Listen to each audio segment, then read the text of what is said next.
Budget में सबसे खास यह है कि इनकम टैक्स स्लैब में कोई बदलाव नहीं किया गया है, यानी कि पुरानी दरों पर ही इनकम पर टैक्स लगेगा। बजट में विदेश यात्रा, पढ़ाई और इलाज पर टीसीएस घटाया गया है। 17 एंटी कैंसर और दुर्लभ बीमारी यानी कि गंभीर बीमारियों की दवाओं को कस्टम ड्यूटी से छूट मिली है। वहीं वित्त मंत्री ने कहा, वित्तीय वर्ष 2027 में राजकोषीय घाटा जीडीपी का 4.3% रहने का अनुमान है। तो देखिए, आम बजट में पूरे देश की जिस पर नजर रहती है उसमें सबसे ऊपर क्या सस्ता और क्या महंगा होता है।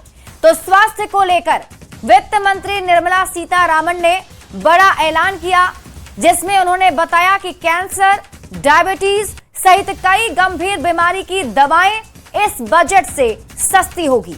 वहीं प्रदूषण कम करने के लिए बैटरी और बैटरी बनाने वाला सामान भी सस्ता होगा। इसके साथ ही चमड़े का सामान जैसे जूता, बेल्ट, बैग जैसी कई चीजें सस्ती होगी।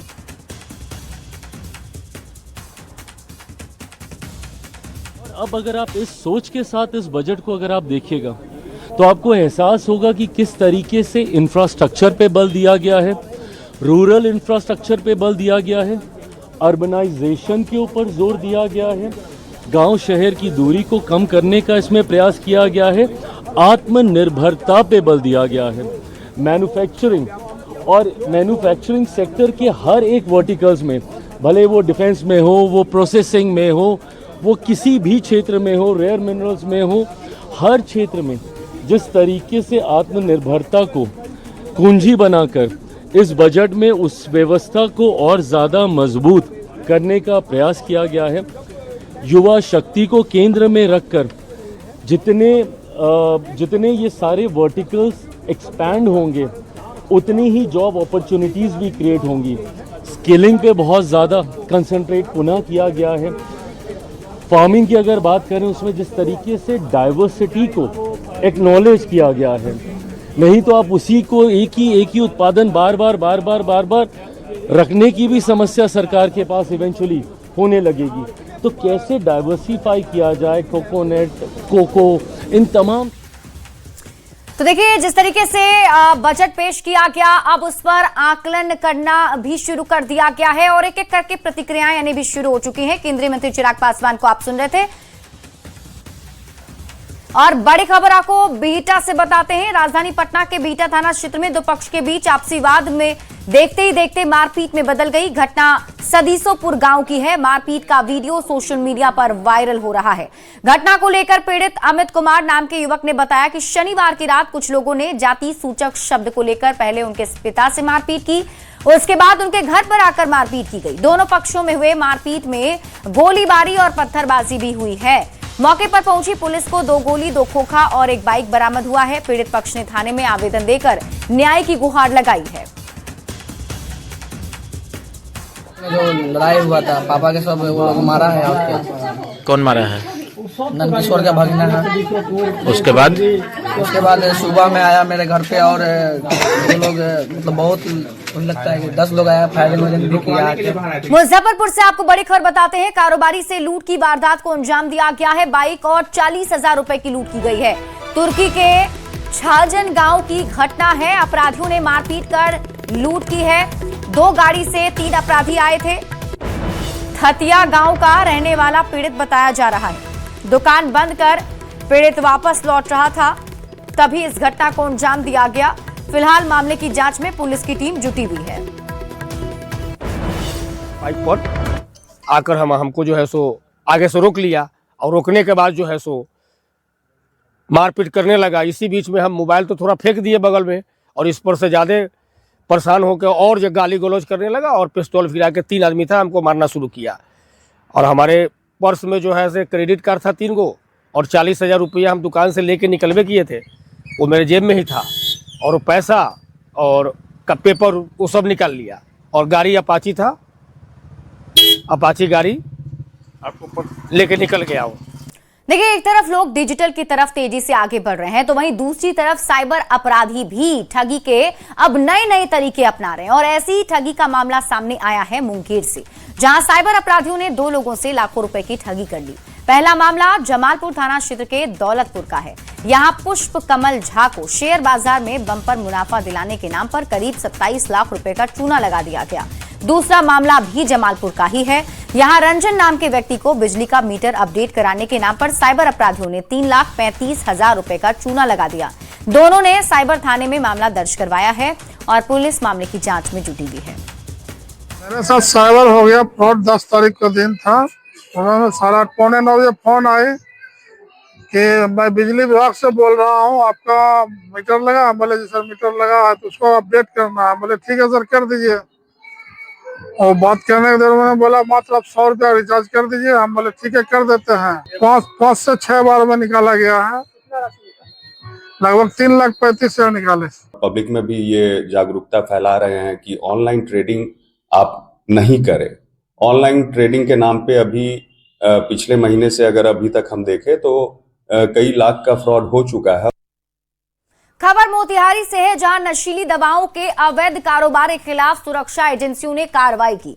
अमावा गांव के पास से एक ई रिक्शा से करीब 1,49,000 ट्रामाडोल टैबलेट जब्त की गई है। सुरक्षा एजेंसियों को गुप्त सूचना मिली थी कि सीमा क्षेत्र के रास्ते नशीली दवाओं की बड़ी खेप की तस्करी की जा रही है। सूचना के आधार पर जमुनिया एसएसबी और झरोखर पुलिस की टीम ने घेराबंदी कर एक ई रिक्शा को रोका। तलाशी के दौरान ई रिक्शा से ट्रामाडोल 50 की कुल 495 पैकेट बरामद की गई, जिनमें कुल गोलियों जो है 1,48,500 गोलियां पाई गई हैं।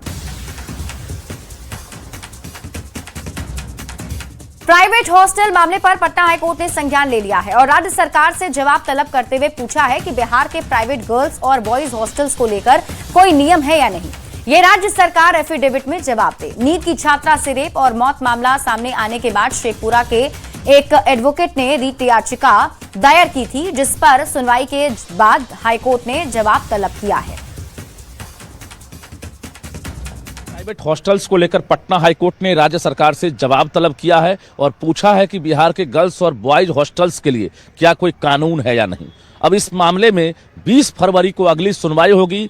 दरअसल नीट की छात्रा से रेप और मौत का मामला सामने आने के बाद शेखपुरा जिले के एडवोकेट माधव राज ने 19 जनवरी को पटना हाईकोर्ट में एक जनहित याचिका दायर की थी। इस याचिका के तहत एडवोकेट ने प्राइवेट हॉस्टल्स में रहने वाले लड़के और लड़कियों की सेफ्टी, सिक्योरिटी और उनके खाने पीने की व्यवस्था को लेकर कानून बनाने की मांग की थी, क्योंकि एडवोकेट के अनुसार बिहार में प्राइवेट हॉस्टल्स को रेगुलेट करने के लिए कोई कानून अब तक नहीं बना है। और इसी मामले को लेकर कल पटना हाईकोर्ट में सुनवाई हुई। चीफ जस्टिस संगम कुमार साहू और जस्टिस विवेक कुमार चौधरी की बेंच ने जनहित याचिका दायर करने वाले एडवोकेट की दलीलों को सुना। बगैर लाइसेंस के चलाए जा रहे हॉस्टल्स पर नजर है और ऐसे में लगातार सवाल भी उठ रहे हैं और राज्य सरकार से अब पटना हाईकोर्ट ने जवाब मांगा है। अब देखना यह है कि 20 फरवरी को अगली सुनवाई में क्या सामने आता है, क्योंकि राज्य सरकार के लिए चुनौतियां बढ़ गई है। कैमरामैन मनीष जुनिया के साथ रजनीश कुमार, न्यूज 18 पटना। बड़ी खबर आपको दानापुर से बताते हैं, जहां सड़क हादसे में 6 लोग की मौत हो गई, जबकि 3 लोग घायल हो गए हैं। घटना बीटा थाना क्षेत्र के लेखन टोला के पास की है। यात्रियों से भरे एक ऑटो को तेज रफ्तार ट्रक ने जोरदार टक्कर मार दी। टक्कर इतनी भीषण थी कि ऑटो के परखच्चे उड़ गए। मौके पर अफरा तफरी मच गई। तो बेटा से बड़ी खबर आपको बता रहे हैं, जहां भीषण सड़क हादसा हुआ है। जानकारी के मुताबिक इस हादसे में 6 लोगों की मौत हो गई है, 3 लोग इसमें घायल बताए जा रहे हैं। ऑटो और ट्रक की जोरदार टक्कर हो गई थी, जिस वजह से हादसा हुआ है।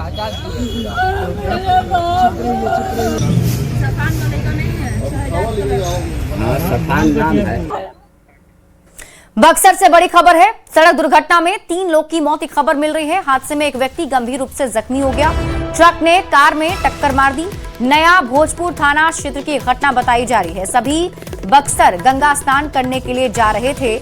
मरने वालों में 2 महिला, 1 पुरुष है। हादसा इतना भीषण था कि कार के परखच्चे उड़ गए। हादसे के बाद बक्सर पटना 4 लेन पर जाम लगा हुआ है।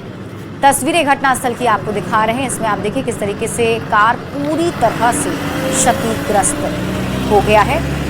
बताया जा रहा है कि इस भीषण सड़क हादसे में 3 लोगों की मौत हुई है।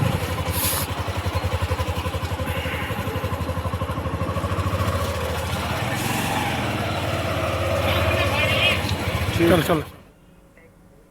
राजस्व मामले में हेरफेर को लेकर सीबीआई की टीम किशनगंज पहुंची है। किशनगंज बहादुरगंज में अहमद कंपनी के 2 पेट्रोल पंप, हार्डवेयर की दुकान और गोदाम में छापेमारी चल रही है। सूत्रों के मुताबिक छापेमारी में 40 से ज्यादा अफसर जांच कर रहे हैं। करोड़ों के राजस्व की हेरफेर बताई जा रही है।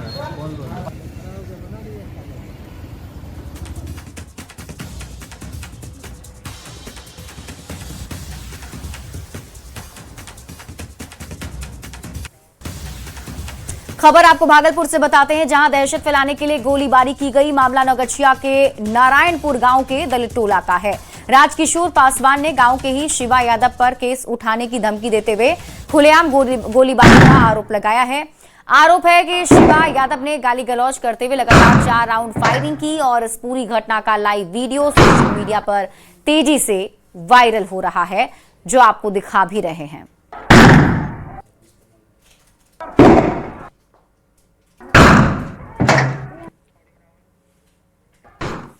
रक्सौल को अमृत भारत स्टेशन में चयन के बाद अब वर्ल्ड क्लास बनाने का काम शुरू हो गया है। करीब 54 करोड़ की लागत से रक्सौल स्टेशन की पूरी रूपरेखा बदली जा रही है, जिसके लिए जोर शोर से काम चल रहा है। उम्मीद है कि अगले 1 साल में स्टेशन का कायाकल्प हो जाएगा। स्टेशन पर एक्सीलेटर, वेटिंग रूम के साथ प्लेटफॉर्म को भी चौड़ा किया जा रहा है। साथ ही स्टेशन का भवन पर पशुपतिनाथ मंदिर की कलाकृति बनाई जा रही है। सरकार की कोशिश है कि स्टेशन पर अत्याधुनिक सुविधाएं दी जाए ताकि यात्रियों को कोई परेशानी ना हो। केंद्र की मोदी सरकार अमृत भारत योजना के तहत 54 करोड़ की लागत से पूर्वी चंपारण के रक्सौल में भव्य और अत्याधुनिक रेलवे स्टेशन का निर्माण कर रही है, जिसका निर्माण कार्य जो है वो चल रहा है। और इस बार जो खासतौर पर जो रक्सौल रेलवे स्टेशन है उसको अत्याधुनिक सुविधाओं से लैस किया जाएगा और नेपाल के प्रसिद्ध भगवान पशुपतिनाथ मंदिर की वास्तुकला से यह स्टेशन प्रेरित होगा। वास्तुकला का जो होगा उसमें पशुपतिनाथ मंदिर की भी वास्तुकला इस स्टेशन पे दिखेगी। और सबसे खास बात यह है कि प्लेटफॉर्म की जो चौड़ाई है वो 12 मीटर जो है वो निर्धारित की गई है और जो कंपनी है उसको ससमय पर काम करके देना है, इसका विशेष रूप से जो है निर्देश भी दिया गया है। और एक इस स्टेशन के बन जाने से कई तरह की फायदा जो है वो आम लोगों को मिलेगा। सीधे स्टेशन पर जो है पहुंचना आसान हो जाएगा। प्लेटफॉर्म के पास जो है वो एस्केलेटर सीढ़ी भी लगाई जाएगी। जो स्टेशन है वहां पर जो है वेटिंग रूम, शौचालय, पेयजल की व्यवस्था के साथ साथ कई अत्याधुनिक सुविधाओं से ये लैस होगा। और 1 वर्ष का समय रखा गया है इस अमृत भारत योजना के तहत रेलवे स्टेशन को का जो है निर्माण करने को लेकर। रक्सौल जो है भारत नेपाल सीमा के ठीक बगल में है। वैसी स्थिति में अंतर्राष्ट्रीय दृष्टिकोण से भी यह स्टेशन जो है काफी महत्वपूर्ण है। लोगों को विशेष सुविधा मिले, लोगों को फायदा हो, इसको लेकर विशेष रूप से ख्याल केंद्र की मोदी सरकार ने रखा है। और लगभग 54 करोड़ रुपए की लागत से इस वर्ल्ड क्लास रेलवे स्टेशन का निर्माण जो है वो रक्सौल में किया जा रहा है। अनिश कुमार, न्यूज 18, रक्सौल, पूर्वी चंपारण।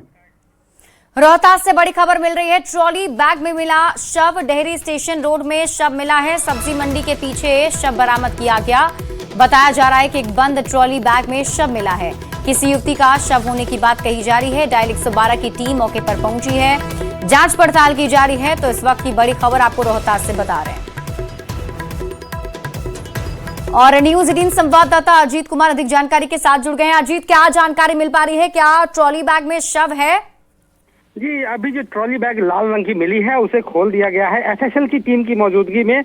और पुलिस जो है वो पुलिस के वरीय अधिकारी पहुंचे हैं और जब उसको खोला गया तो उसमें एक युवती का शव मिला है। अब उसकी पहचान अभी तक नहीं हो पाई है। पुलिस जो है पहचान की कोशिश कर रही है, लेकिन फिलहाल उसकी पहचान नहीं हो पाई है। लेकिन प्रथम दृष्टया जो है वो मारपीट के निशान की बात सामने आ रही है। सूत्रों के अनुसार जो हमें खबर मिली है उसके अनुसार कहीं ना कहीं युवती है, उसके शरीर पर किसी तरह का कपड़े भी नहीं है और उसे एक सूटकेस में ये ट्रॉली बैग में रखा गया है, लाल रंग का ट्रॉली बैग में, और उसे जब निकाला गया है तो उसके शरीर पर कई जगह ब्लड के भी निशान है, खून के भी निशान है। इससे लग रहा है कि उसके साथ मारपीट की गई है, लेकिन पहचान अभी नहीं हुई है और उसे पोस्टमार्टम के लिए सासाराम के सदर अस्पताल लाया गया है। फिलहाल इस पूरे मामले को जो साइबर सेल के डीएसपी हैं गौरव कुमार यादव वो देख रहे हैं, चूंकि जो यहाँ के एसडीपीओ हैं वो अभी छुट्टी पर हैं। ऐसे में जो साइबर सेल के डीएसपी हैं वही पूरे मामले को देख रहे हैं, तो अभी उनके देख रेख में सबको पोस्टमार्टम के लिए सासाराम के सदर अस्पताल लाया गया है। एफएसएल की टीम और उसके बाद जो पोस्टमार्टम रिपोर्ट आएगी उसके बाद ही कुछ कहा जा सकता है, लेकिन फिलहाल उसके पहचान की कोशिश की जा रही है। जी अजीत, वहां पर मौजूद लोगों से आपकी बातचीत हो पाई, क्या कुछ कहा, कैसे जानकारी मिली, क्योंकि डायल 112 की टीम को शायद पहले जानकारी दी गई थी? जी सुबह की बात है, जब स्टेशन रोड के पास सब्जी मंडी के पीछे स्थानीय लोगों की नजर एक ट्रॉली बैग पे पड़ी, बड़ी सी ट्रॉली बैग जो बंद था। जब लोगों को कुछ अंदेशा हुआ तो 112 की पुलिस को सूचना दी गई। जब डायल 112 की पुलिस वहां जब पहुंची तो देखी कि कहीं ना कहीं स्थिति जो है वो गंभीर है। उसके बाद वरीय पुलिस पदाधिकारी वहां पहुंचे और आप तस्वीरों में देख सकते हैं किस प्रकार ये ट्रॉली बैग है और लाल रंग की, और लोग वहां इकट्ठा हो गए। उसके बाद पूरी जो कानूनी प्रक्रिया है उसको अपनाते हुए ट्रॉली बैग को पुलिस ने कब्जे में लिया और उसे पोस्टमार्टम के लिए सासाराम के सदर अस्पताल लाया गया है। और मौके पर जो लोग हैं उनसे जब हमारी बात हुई तो उन लोगों का कहना है कि सुबह जब वो लोग निकले घूमने फिरने तब उन लोगों को नजर ट्रॉली बैग पे पड़ी, तो देख कर ही लगा कुछ न कुछ संदिग्ध है। इसके बाद वो पुलिस को सूचना दी है और फिलहाल उसकी पहचान की कोशिश की जा रही है। ठीक है अजीत, आप इस खबर पर नजर बनाकर रखिए, शुक्रिया इस अपडेट के लिए। बाजार से आया तो देखे कि भीड़ लगा हुआ है 800 आदमियों का, जैसे घटना घटी है। हम लोग ऐसा सोचे भी नहीं थे कि ऐसा घटना हो सकता है यहाँ पर। आज पहली बार हम लोग शहर में से घटना प्रतीत होता है देखकर। ट्रॉली बैग में लाश की बात आ रही है, कैसे आप लोगों को पता चला? अब सावरे आसपास के लोग देखे कि कुछ फेंका हुआ है, कोई जांच किया और उससे पता चला कि इस पर लाश है, तो इसी दौरान आदमी को पता चला। बढ़ते आगे और बात अगली खबर की। राजस्व मामले में हेरफेर को लेकर सीबीआई की टीम किशनगंज पहुंची है और किशनगंज बहादुरगंज में अहमद कंपनी के 2 पेट्रोल पंप, हार्डवेयर की दुकान और गोदाम में छापेमारी चल रही है। सूत्रों के मुताबिक छापेमारी में 40 से ज्यादा अफसर जांच कर रहे हैं और करोड़ों के राजस्व की हेरफेर इसमें बताई जा रही है।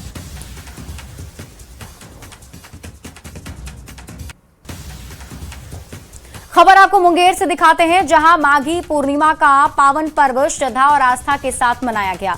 गंगा स्नान को लेकर जिले के प्रमुख घाटों पर अहले सुबह से ही श्रद्धालुओं की भीड़ उमड़ पड़ी। मान्यता है कि माघ पूर्णिमा पर गंगा में स्नान करने से पुण्य की प्राप्ति होती है और सभी पापों का नाश होता है। इसी आस्था के चलते दूर दराज से श्रद्धालु मुंगेर पहुंचे। इस दिन का महत्व बहुत ही ज्यादा है, सारे देश में मनाया जाता है, लेकिन खासकर बिहार में इसका ज्यादा महत्व है। हमारे यहाँ गंगा में नहाने बाहर से भी आदमी आते हैं और हम यहाँ नहाने के बाद श्रद्धालु को देख के बहुत आनंद महसूस हो रहा है। खासकर बिहार के लोगों में बहुत श्रद्धा है गंगा नहाने का और बहुत ही महत्व है। तो हम लोग सब गंगा जी देखिए कितना भीड़ लगा हुआ है, बहुत भीड़ है, सब लोग गंगा में स्नान कर रहे हैं। माघी पूर्णिमा एक विशेष है। इस दिन स्वयं गंगा में भगवान का वास होते हैं विष्णु का, और वो नहाने से बहुत ही फलदायक होता है, मोक्ष का प्राप्त होता है। भागलपुर के उत्तर वाहिनी गंगा में श्रद्धालु आस्था और पवित्रता की डुबकी लगा रहे हैं। इसके साथ ही गंगा तट पर दान पुण्य भी कर रहे हैं। आज के दिन गंगा स्नान का विशेष महत्व माना जाता है। आज के दिन गंगा स्नान करने से कई जन्मों का पाप धुल जाता है। यही कारण है कि श्रद्धालुओं की भीड़ गंगा तट पर उमड़ी हुई है। मिथिलांचल के कई जिलों से पहुंचे हजारों शिव भक्तों ने भी पवित्र उत्तर वाहिनी गंगा में आस्था की डुबकी लगाई, जिसके बाद जल पात्र में विधि विधान के साथ गंगा जल भरकर कांवर का पूजा कर देवघर के लिए पैदल रवाना हुए।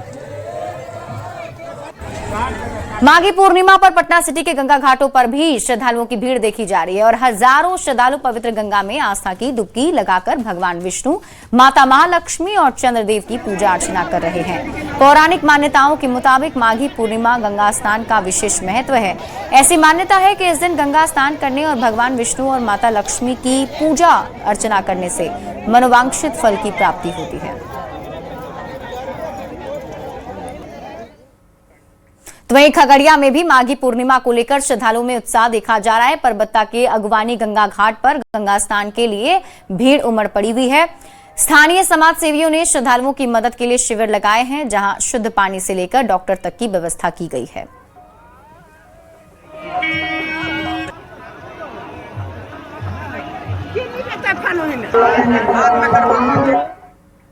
खबर आपको दानापुर से दिखाते हैं, जहां फुलवारी शरीफ में एक बड़े फर्जीवाड़े का मामला सामने आया है, जहां एम्स पटना के डॉक्टरों को द रॉयल होटल के नाम पर लाखों रुपए के फर्जी कूपन बेच दिए गए। इस पूरे मामले में एडमिनिया नामक कंपनी और होटल के कुछ पूर्व अधिकारी और स्टाफ की मिलीभगत से एक घोटाला किए जाने का आरोप है। होटल प्रबंधन के अनुसार इस फ्रॉड से उन्हें करीब 2.5 करोड़ रुपए का नुकसान हुआ है। मामले का खुलासा तब हुआ जब होटल प्रबंधन को जानकारी मिली कि होटल में बड़ी संख्या में लोग कूपन दिखाकर भोजन कर रहे हैं, लेकिन होटल को इसका कोई भुगतान नहीं मिल रहा है। जांच के बाद होटल ने ऐसे सभी कूपन को अमान्य कर दिया। इसके बाद कूपन लेने वाले एम्स डॉक्टर संगठन के सदस्य होटल पहुंचे और हंगामा किया। तब पूरे फर्जीवाड़े की परतें खुलनी शुरू हुई। तो इस वक्त की बड़ी खबर आपको बता रहे हैं, एक बड़ा फर्जीवाड़ा देखने को मिला है, जहां पर एम्स के डॉक्टरों से लाखों की ठगी की गई है।